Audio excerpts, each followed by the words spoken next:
Hello, thank you very much for choosing to join me this afternoon. We've moved on in topics, and today's topic is all about telemedicine. And I'm going to talk about what I mean by that term, but also importantly, because I do feel this is really relevant for the COVID era in which we are currently, to really talk about how, as a carer, I think you can really help the telemedicine be a success and help with diagnosis and management of your cat's illness, should they be unlucky enough to have an illness at the moment. So the term telemedicine, actually, I discovered through some research. There are many, many different definitions of telemedicine, but the very broad and boring one is the one that I've put on this slide, which is the remote diagnosis and treatment of patients by means of telecommunications technology. And that has been applied in human healthcare for a number of years in a number of different ways. So it includes X-rays being remotely assessed and analysed by a radiologist.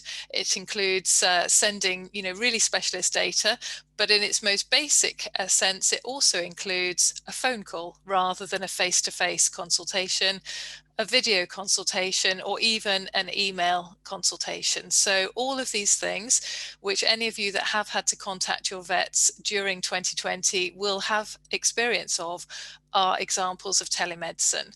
And unfortunately, at the moment, as I say, we've been thrust into this world where we can't escape telemedicine.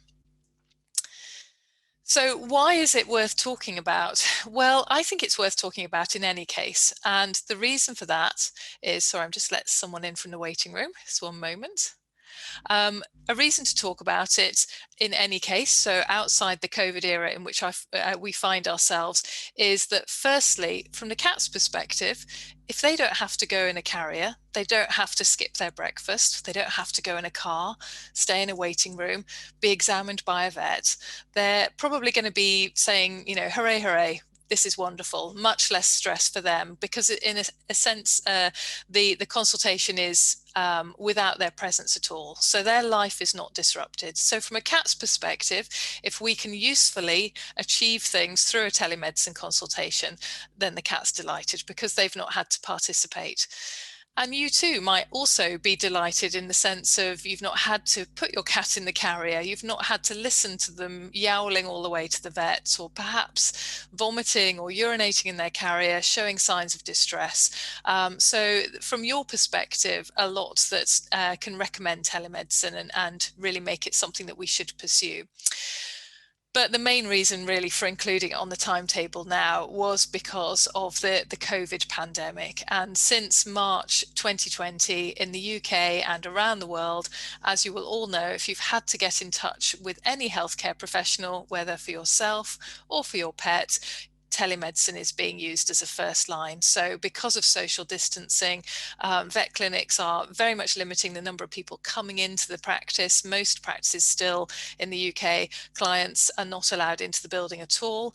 Some are allowing one at a time into the waiting room. So it's extremely limited. And therefore, I think it's a topic that's really important to think about at the moment. And I hope that what I have today will be useful in terms of any future telemedicine consultations you have with your vet clinic. So all of my tips really are orientated towards how can we make this as positive and helpful an experience as possible for ourselves and for our patients.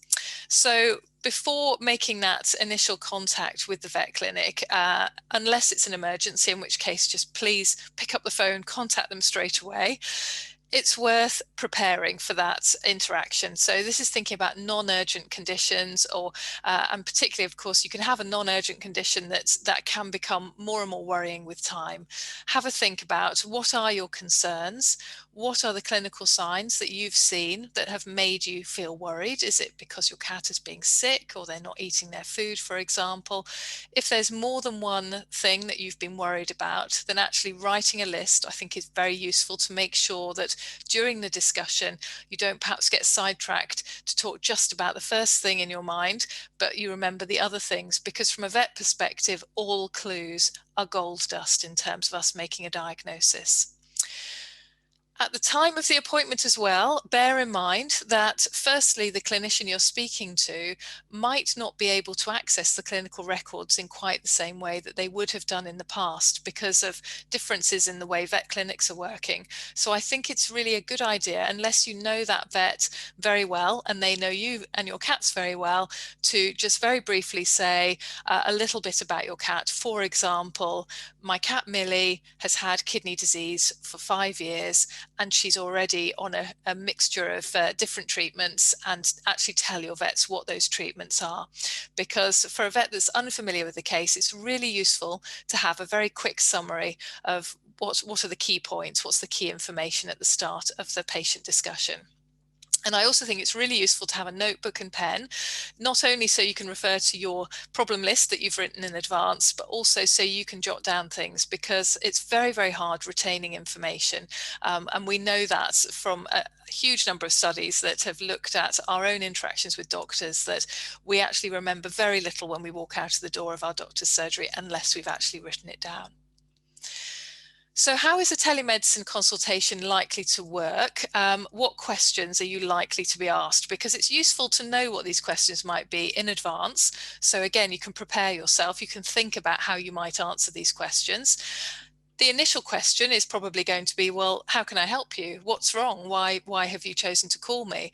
And in some situations, there may be a very clear single reason why you're worried. And I've just included a picture of a cat who you can see has got a very sore paw. I am not going to put any weight on that paw at all. And that might be the initial piece of information to communicate with your vet. And this is, in this example, it actually was a traumatic cause of the sore paw. Examples of traumatic causes of sore paws in cats would include cat bites as well, which can cause infections. But in this cat, actually, there was a trauma which had caused a dislocation of the toe, which we can see on X-ray. And that's why this little cat was feeling very sore, not going to put its paw down. So what other questions might your vet ask you, or your vet nurse ask you? They're likely to ask, when did you first notice that something was wrong? So how long has this been going on for? And did it start suddenly, or is it something that occurred more gradually and perhaps has changed with time? And that's really helpful to us to understand, again, possible causes. So trauma is often a sudden cause of a change in your cat. And other examples, which I've got here, would be this little cat that suddenly started sneezing. And soon after that sneezing started, a nasal discharge also developed. And you can see that there is a very snotty nostril on view from this little cat.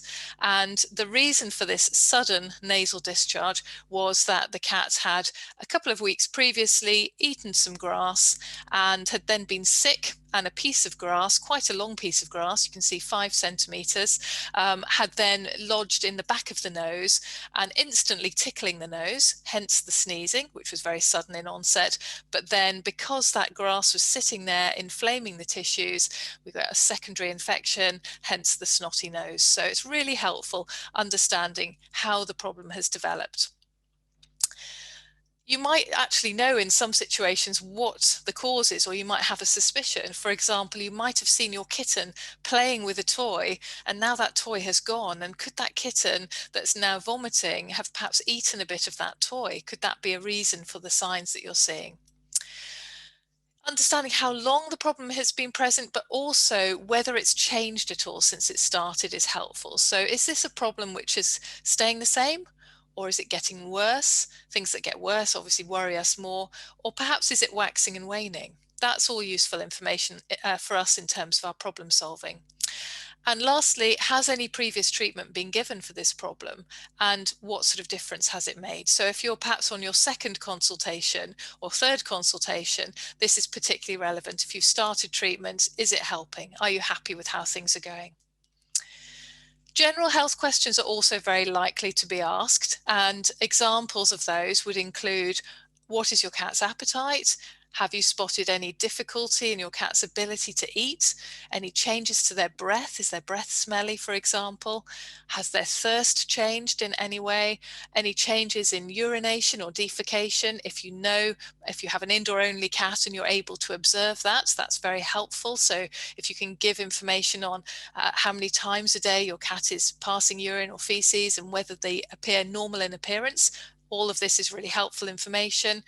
Have you spotted any changes that otherwise that concern you? So, for example, that sneezing, nasal discharge, coughing, vomiting, all these sorts of things, your vet is going to be interested in understanding and trying to get to the bottom.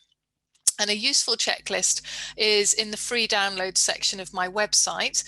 You do have to register to access this bit of the website, but we don't bombard you with any mailings without your permission, I promise. And once you access that area, if you look at the vet information, you'll see there's a health checklist available that you can download. And I've just included on this slide some screenshots of what the first couple of pages look like. But the second page includes this standard list of health questions that are useful to perhaps remind yourself, what questions might my vet ask me? How might I answer those? Because some of those you might want to have a think about or ask other family members for their input. And at this point, actually, there may be enough information for your vet or vet nurse to clearly understand the severity of the problem, whether they need to see your cat, or whether they have a good understanding of the likely cause and therefore likely helpful treatment. And that could be the conclusion of the appointment. But there are other things that you can help with, other ways in which you can help, which I'll finish off by presenting. And I don't want you to be daunted by some of these. Some of these you might think, oh gosh, I couldn't do that, or I don't want to do that. And that's absolutely fine. But there are a variety of other ways in which you can, hopefully with a little bit of help from me advising you, provide even more clinically relevant data, which will be helpful to your vet clinic. So the first one I've put here is cats with difficulty breathing. So very specific issue here, but if you see that your cat has got problems breathing, if breathing seems to be a struggle, if your cat's breathing with their mouth open, for example, that often indicates severe problems, then it's useful to actually try and get a little bit more information for your vets. So again, they might be able to work out, right, I think this is the most likely cause and this is what we should do first. And so useful things might be, firstly, to count the number of breaths your cat is taking in a minute. And a breath in and a breath out is just one breath. So don't count all of the ins and all of the outs, but just each individual breath, and add up the number of times that your cat takes a full breath each minute. And a normal cat should take about 15 to 20, perhaps a few more breaths per minute. Don't count their breathing rate when they're purring. Often it is a little bit faster then. Ideally, if you're worried about breathing, it's when your cat is just resting, sitting with you. If the breathing is laboured, it's difficult for the cat to breathe, then it can be helpful if you can give an idea of whether you think breathing in or breathing out, or perhaps both aspects of breathing, are laboured. So for example, if your cat seems to be taking big gasp in, but breathing out is fine, then tell your vet that, because that really helps them to narrow down the possible causes of that breathing difficulty. Also, if the breathing is noisy, normally we can't hear a cat breathing. If you can hear your cat breathing, that is abnormal. And therefore, if you can tell your vet, well, I can hear a noise every time my cat breathes out, it sounds a bit wheezy or a bit squeaky, again, that can really help us to understand what might be causing it. And taking a video also can be helpful, and ask your clinic how you can share that with them. For some cases, for example, a cat that has a history of heart problems, it can be useful knowing what the heart rate is. And actually, this is not as difficult to collect as it might sound. We can actually feel what's called the apex beat, that we can feel the heart beating just by gently holding our cat and just in its sort of armpit or just behind the armpit. And again, you can count how many beats there are in either 15 seconds and multiply by 4 to get beats per minute. Or if the heart rate seems very fast, count how many there are in 6 seconds and then multiply by 10 to get the number of counts per minute. And for a normal cat, heart rate is much faster than ourselves. It's typically between about 120 and 150 beats per minute. Sometimes you may actually see a change in your cat's colour. Now, by colour, I don't mean, of course, their coat colour. I'm meaning here the mucous membranes, their gums, the sclera, which is the white of their eyes, and their nose. If these areas are not pigmented, so some cats have very pigmented noses, they're black, and you cannot tell anything about the colour. But if your cat has a white nose, then it should be pink normally. And in this cat, you can see on the left-hand side, the nose is very deathly white because this cat is very anemic. This cat has very few red blood cells. The cat on the right-hand side has a different discoloration of mucous membranes. The white of the eye is no longer white, it's yellow, and the nose also is yellow. Do another close-up here, and this is jaundice, a yellow discoloration due to breakdown of blood cells in this cat. So what we call a hemolytic anemia, where the blood cells are broken down. Some more examples on this slide. Again, a very pale gums. So your cat might let you just gently lift their lip and have a look at the gums. And if they look white or blue, which is cyanosis, very, very urgently concerning. That would be, again, another possible indicator of heart problems. Or if they look yellow, which is jaundice, these are all things your vet will want to know about. If your cat is quite sick, and in particular they've not been eating or drinking, or they've been vomiting or having a lot of diarrhea, then of course dehydration might start to be a concern. And there are a couple of ways that we can get some indications of dehydration just by examining patients. One of them is to do what we call a skin tent test, and that's being demonstrated in the video in the left by one of my nurse colleagues. And to do that, we'll just pick up a little bit of the scruff and drop it, and it should fairly instantly go back down again. There should be a minimal or no delay in that skin returning to its original position. The example on the right-hand side shows a really extreme example of a cat where you can see the skin does not return to its normal position. You can see it's very crinkly, and when lifted up, it pretty much just stays there. And this is a cat that has a heart problem and then received a lot of diuretics to try and get it out of heart failure and became quite dehydrated. And this is one of the ways that we were able to detect that. Another way of assessing hydration is to feel the gums, and the gums normally should, like our gums, feel very moist and not at all sticky. So again, if your cat will let you lift a lip and gently touch a gum, if you can feel it's nice and moist, that's great, that's very reassuring. If it feels at all sticky, then that could be another indication of dehydration, and again, your vet would want to know that.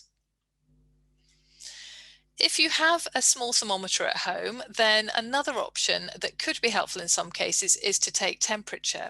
And whilst we would normally in a vet clinic take a rectal temperature, and that might not be something, very understandably, might not be something you'd be comfortable to do, and certainly without appropriate training, I would be reluctant for you to take on that task. What you can do is actually slip that thermometer into your cat's armpit. So rather like ourselves, try and have it as nestled close to the skin and enclosed by skin as possible, and you can get some indication of body temperature and therefore whether your cat maybe has a fever. For example, if they've been in a fight and developed an infection from an abscess. A normal cat's body temperature is up to about 102.5 Fahrenheit or 39.2 centigrade. So it is higher than is normal in ourselves. Depending on the toilet facilities that you have in your household, you may be able to give some useful information on your cat's urination and defecation. And this is especially helpful for cats where either you've spotted a change in their thirst, or you have spotted a change in their urine or their urine habits. For example, if the cat, you've noticed some blood in the litter box, or you're seeing your cat repeatedly in and out of the litter box straining to pass urine, then of course this information becomes very helpful to your vet. And similarly, from a feces perspective, understanding what your cat is passing and how that compares to normal, whether there is diarrhea or evidence of constipation, is all really helpful information.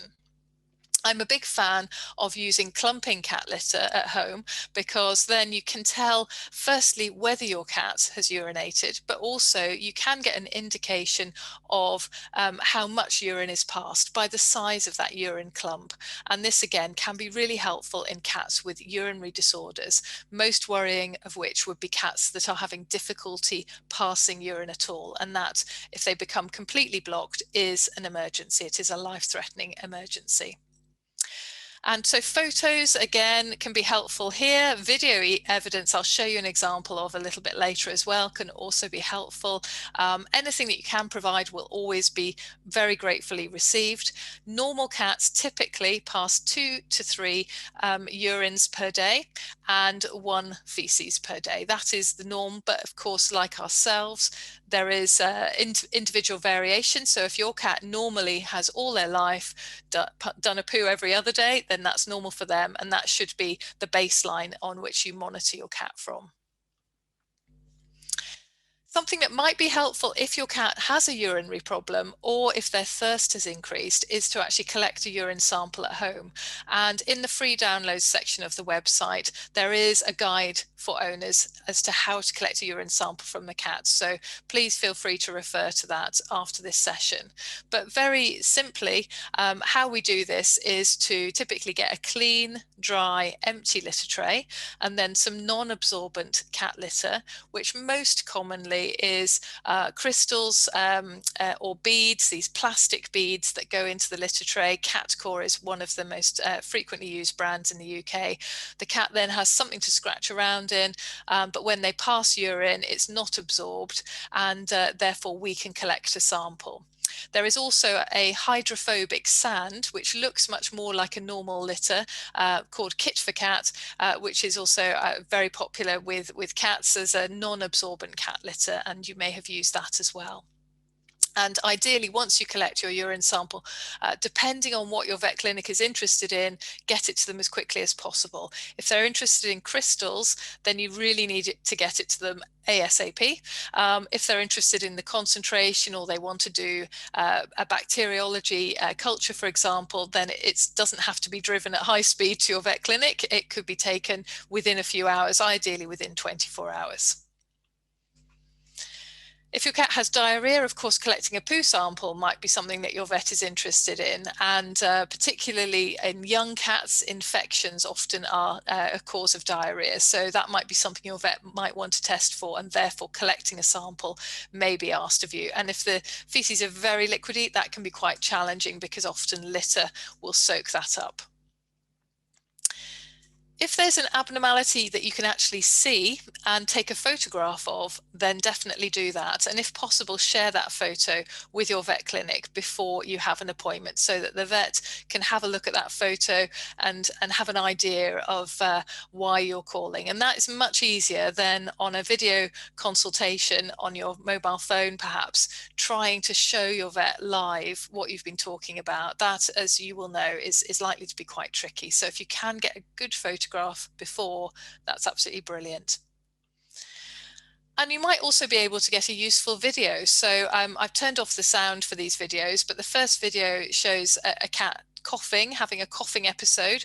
Really useful to be able to see that. And you can see that at the end of that cough, the cat is swallowing. So we now know it's a productive cough, which is useful from our perspective in terms of troubleshooting and diagnosing afterwards.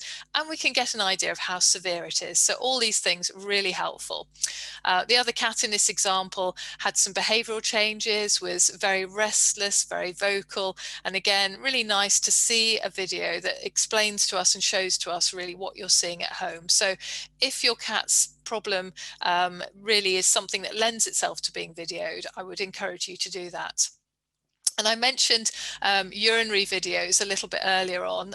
This is a lovely example of what you can do. And one of my clients has this beautiful Egyptian Mau cat, Shy, who you can see here. And poor Shy has had terrible problems with lower urinary tract disease for many years now.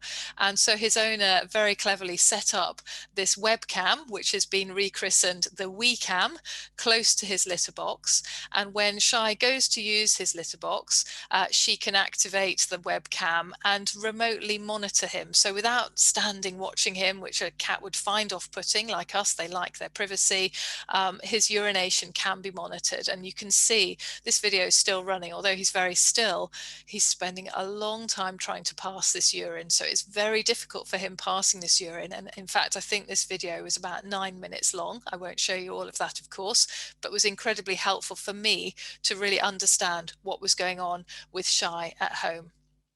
So in addition to looking at the size of the urine clumps formed in clumping litter and the numbers of those, this sort of video resource can be really helpful for certain selected cases where obviously you have chronic problems, long-term problems that need a lot of input.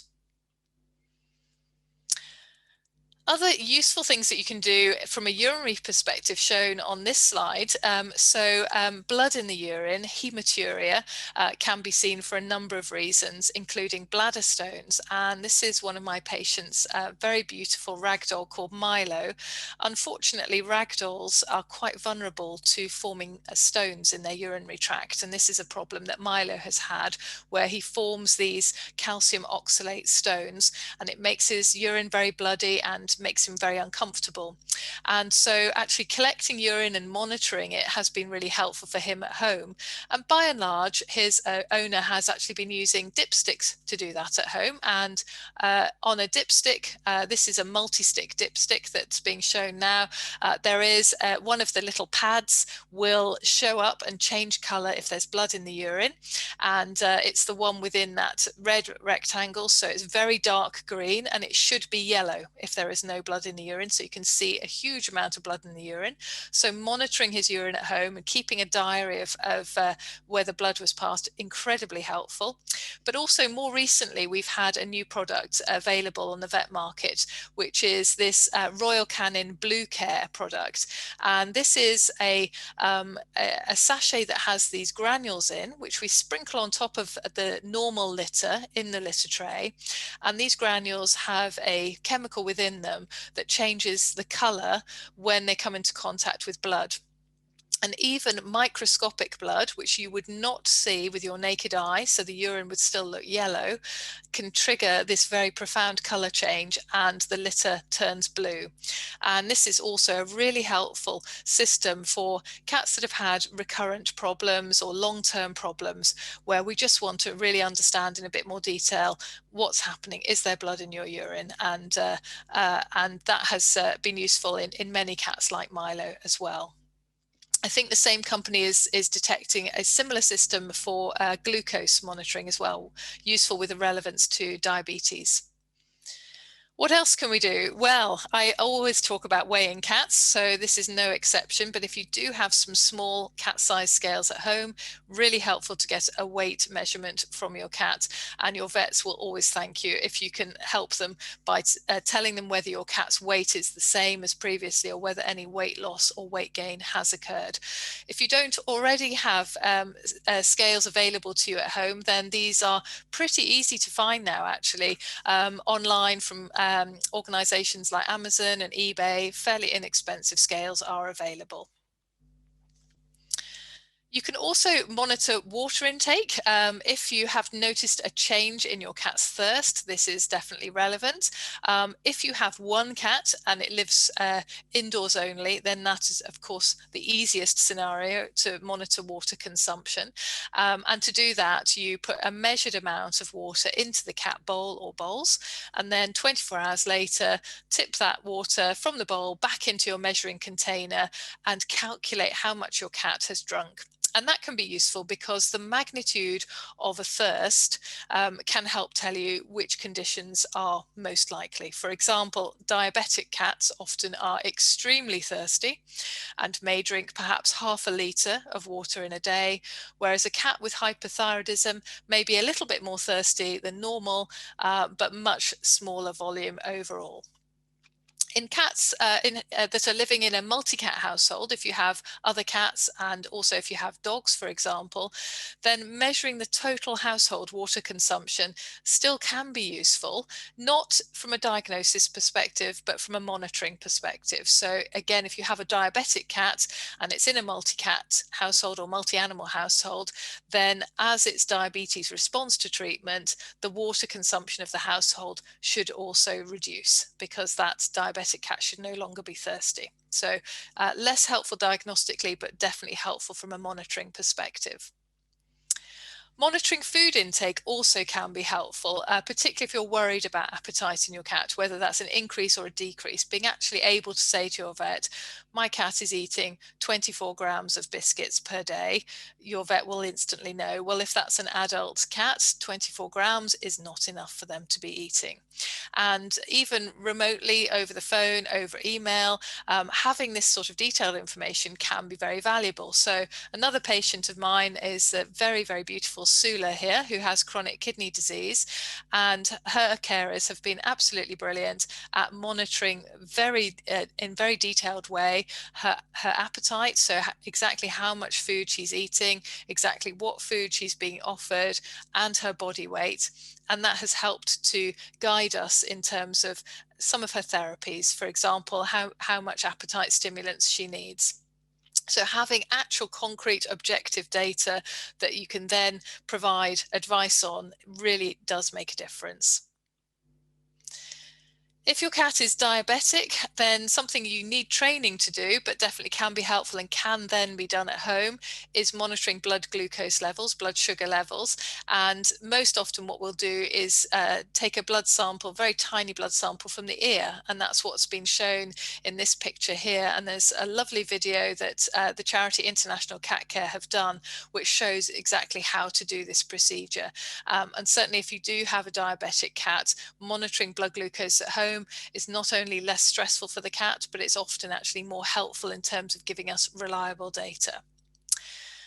And then adding this all up really is to try and keep a journal. If you have a cat with a chronic health problem, trying to actually note down whenever you see anything abnormal, and also keep a record of all the sorts of things we've talked about, because whilst it's easy generally to remember what's happened today and perhaps even yesterday, can be a little bit harder to remember, well, was that last week or the week before? Is this problem actually getting any worse, or is it staying the same? So keeping a journal can be useful. And another example of where that helped me with one of my diabetic cats is here, the lovely Toots. And Toots was diagnosed with diabetes, and I asked Toots's owner if he could monitor Toots's water consumption, and he very keenly did, and actually recorded on each line of the charts I've shown here is water consumption over a 12-hour period. So we need to add 2 lines together to get the 24-hour water consumption. And at the start of Toots's diabetes, she was drinking 400 to 500 mils of water per day, which is a lot of water, as you will appreciate. But as time went on, the diabetes came under control. We could not only see that she was feeling better and her weight was better, but her water consumption also reduced to about 100, 120 mils per day. She did have some concurrent kidney problems that meant her thirst didn't disappear, even though she was eating wet food. And the useful thing was that then, having achieved that good success, when she had a little glitches in the future, urinary tract infections, for example, and her thirst started to increase again, her owner was aware of it immediately and then could contact me, and we could obviously address that problem. So in the long-term management of complicated health problems, health diaries really make a difference. So I hope that's given you a useful taste of telemedicine, what it means, what we can do through a telemedicine. There is a huge amount we can do. Clearly, there are going to be, particularly for new illnesses, many situations in which the vet will still need to examine your cat.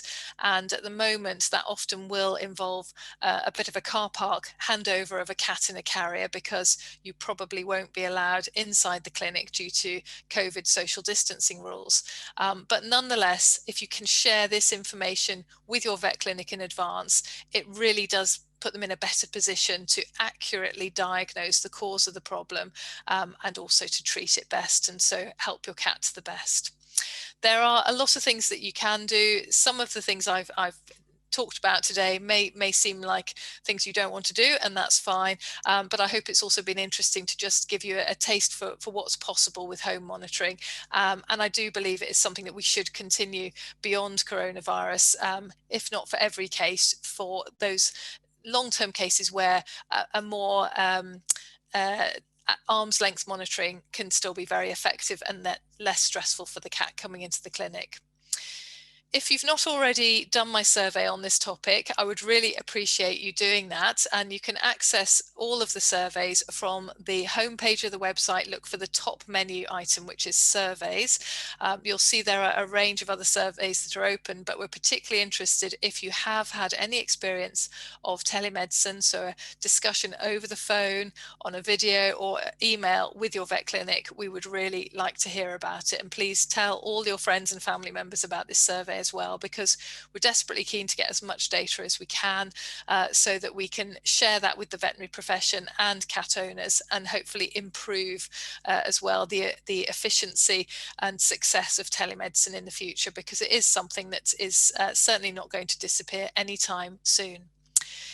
In our next session in 2 weeks' time, I'm going to talk about nursing sick cats at home, which I think is also really relevant to our current limited ability to see our vets in our clinics. So I hope you'll join me then. And this is just a reminder of the surveys that we have on our website. Beyond telemedicine, we have one on early neutering of cats, neutering before puberty, and one that's particularly interesting for certain breeds of cats is about squints and wobbly eyes, nystagmus and strabismus being the medical terms for those, which we'd love you to participate in if you have Burmese or other related breeds. So thank you very, very much again for joining me today. And I'll now be very happy to look at the chat box, see if there's any questions, and hopefully have some good discussion. Thank you very much.